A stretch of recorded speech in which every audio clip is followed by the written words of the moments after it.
Welcome to the first episode of Amazing Temples from Alayam Kandin. The Aradhana event of Guru Raghavendra Swami is conducted over 3 days in the month of August every year. Guru Raghavendra is a Madhva saint, scholar, philosopher, and the pontiff of the Madhvacharya Math, who had composed over 40 works on the complex Dvaita philosophy, explaining it in a simple, understandable manner. He had also rendered several songs on Venugopala. The Aradhanai commemorates his entering into Samadhi while he was still alive on the 11th of August 1671 at Manchalam village in Rayalaseema. The place has now come to be known as Mantralayam. While entering the Vrindavana, Guru Raghavendra Swami had said that he would be alive within it for a period of 700 years. Till this day, there are innumerable evidences of him having appeared in person and in the dreams of his devotees and those who believe in him.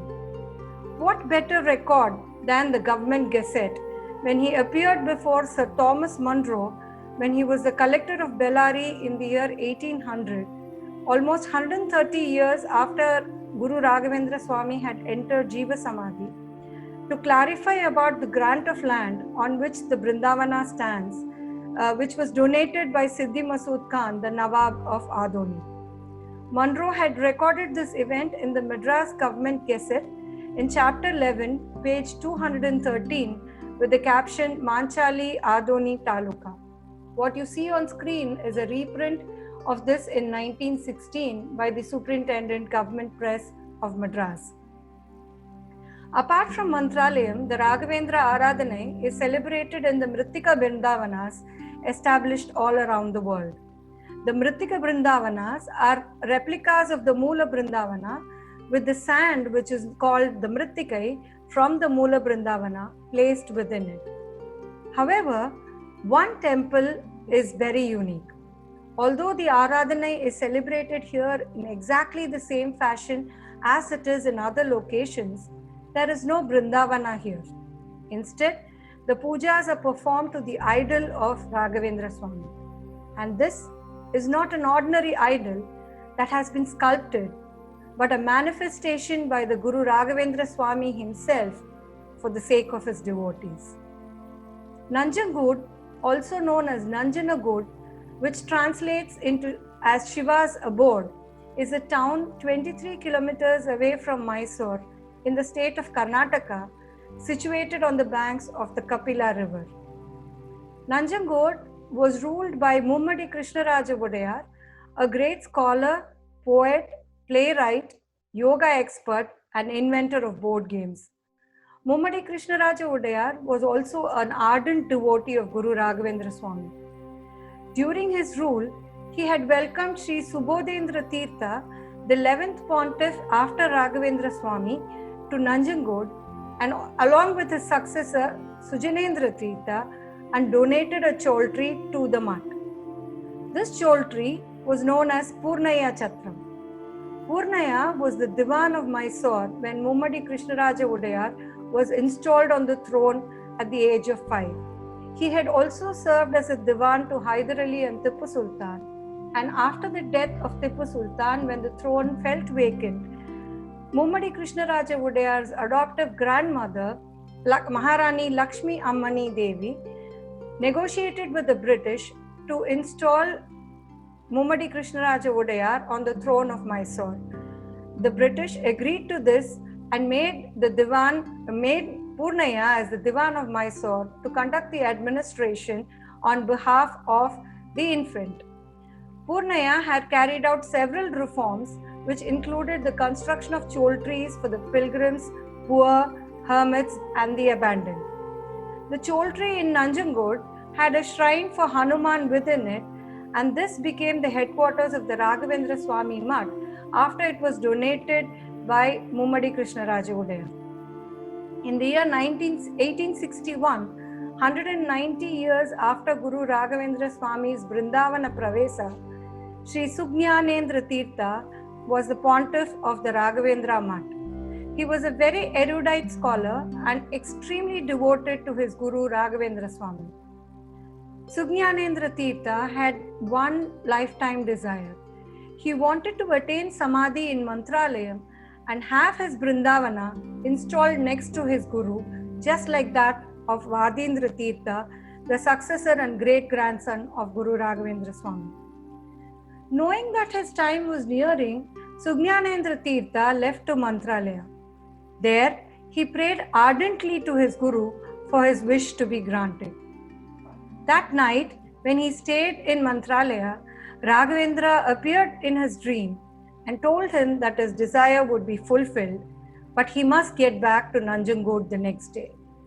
Sugyanendra Tirtha woke up with a start. How would his desire be fulfilled if he went away from Mantralayam? He did not understand. Not wanting to disobey his Guru, he left to Nanjangud the next morning.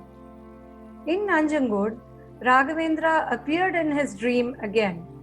I am coming to Nanjangud. Make all arrangements for my installation 3 days from now, he said. Swami, how was it possible to get a Brindavana ready within 3 days? Asked Sugyanendra Tirtha. Don't worry about all that. Just start the preparations, said the Guru before disappearing in the dream. That night, Raghavendra appeared as a sannyasi in the dreams of 3 other people: King Mummadi Krishnaraja Wadayar, a Brahmin in Srirangapatna, and a washerman. He gave them instructions on what to do the next day. At dawn the next day, the washerman went to the river Kaveri to wash his clothes. He had been told that a Brahmin would meet him there and that he must hand over what the Brahmin asks him to hand over. He started washing the clothes with an eye on the horizon to see if anyone was approaching. The Brahmin, as instructed by Guru Raghavendra Swami in his dream, came to the river. He too did not know what he was supposed to collect, but had been told that whatever the washerman handed over to him, he must take to Nanjangud. When the Brahmin came near the washerman, he could hear a sound emanating from the stone on which the clothes were being slapped. The washerman, on seeing the Brahmin, saluted him and asked him what it was that he had to hand over to him. The Brahmin asked the washerman to stop the beating for a moment. Can you hear that sound? He asked, pointing to the stone. Now the washerman could also hear the Om sound that was emanating from the stone. Both of them quickly turned the stone over to see what was underneath it and cried out in joy when they saw what the stone revealed. On it was an image of Guru Raghavendra Swami with the right hand placed in Abhay Hasta and the left hand placed on the Jabamala on his chest, seated in Padmasana as he is within the Moola Brindavana. This is the sannyasi who appeared in my dream, said the washerman. Help me carry him on my head. I have to take him to Nanjangud, said the Brahmin. With the help of the washerman, the stone with Guru Raghavendra Swami was mounted on the Brahmin's head, and with reverence, he started walking and running towards Nanjangud. When he reached Nanjangud, he was surprised to see the King Mummadi Krishnaraja Wadayar waiting at the entrance with, musicians and in a chariot waiting to receive Guru Raghavendra Swami. This was the day that Mummadi Krishnaraja Wadayar had been waiting all his life. He received the image of Raghavendra Swami with love and joy, placed it on the chariot and took it to the Nanjangud Mutt in a procession with the musical instruments playing. At the Mutt, Sugyanendra Tirtha was meditating. 2 out of the 3 days Guru Raghavendra Swami had mentioned had passed, and still there was no indication on how the installation was going to happen.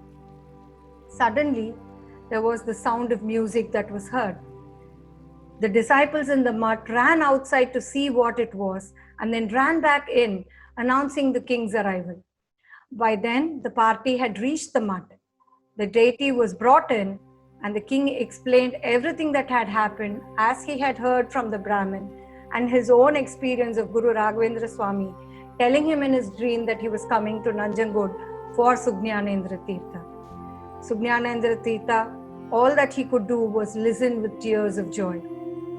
The next morning, Guru Raghavendra Swami was installed to the left of Hanuman in the Sanctum Sanctorum, and a few days later, the Aradhana of Raghavendra Swami was celebrated with pomp and splendor for 3 days in the Nanjangud Mutt. The day after the Aradhana, Subhyanandra Tirtha attained Vrindavana. As desired by him, his Vrindavana was placed close to Guru Raghavendra Swami. This is the wonderful tale of how Guru Raghavendra Swami appeared in his original form to honor the very, very sincere desire of his devotee. I hope you had enjoyed this video. I will meet you again with a video about another ancient, lesser known and unique temple soon.